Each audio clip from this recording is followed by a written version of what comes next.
Luka Doncic has been elite from multiple different distances in the NBA this season.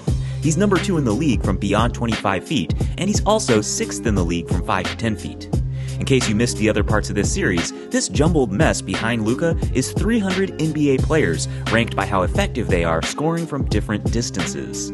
Now, a player that is often compared with Luka because of a draft night trade is Trae Young, and as you can see, they actually have pretty similar shot profiles this season. Trae has been slightly worse, finishing within 5 feet of the hoop and from 15 to 20 feet, and neither Luka nor Trae attempt many corner threes, which is why their overall effectiveness here from 20 to 25 feet is lower. Okay, next, let's bring in Tyrese Halliburton. Like Doncic, Halliburton has been one of the league's most effective scorers from long distance, 9th in the NBA from beyond 25 feet. He's less dominant around the basket though, but that's where his new teammate Pascal Siakam comes in. He should fit perfectly with Halliburton because their skill sets counterbalance each other. His most effective areas are all within 15 feet of the basket, but he gets less and less effective the further away he goes.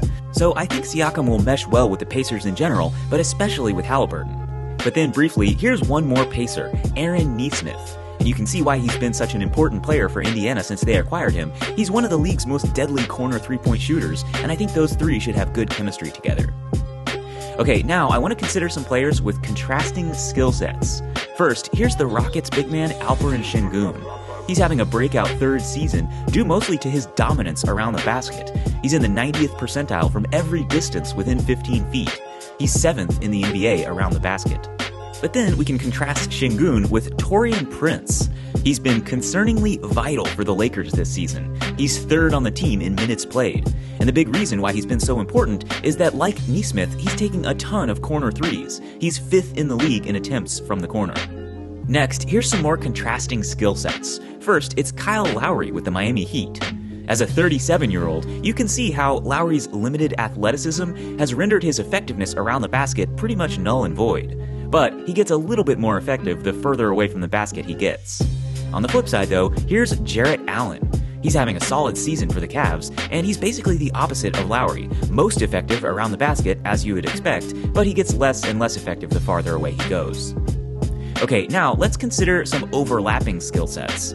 First, here's Bradley Beal. He's having an okay debut season for the Suns, but he's one of those rare players who are at their best in the middle of the court.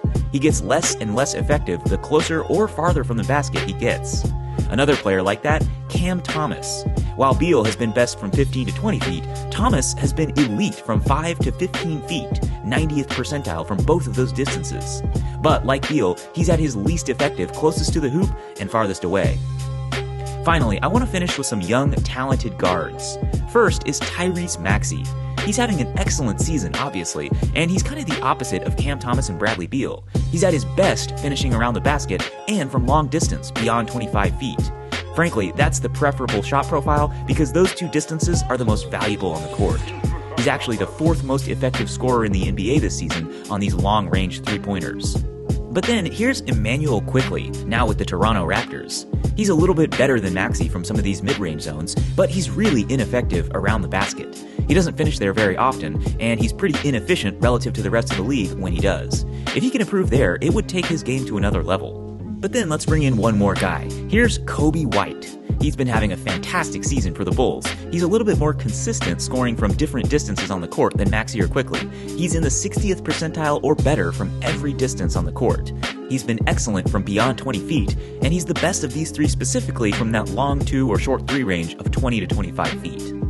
Okay, thanks for watching, and let me know if there's any other players you'd like to see in the next part of this series.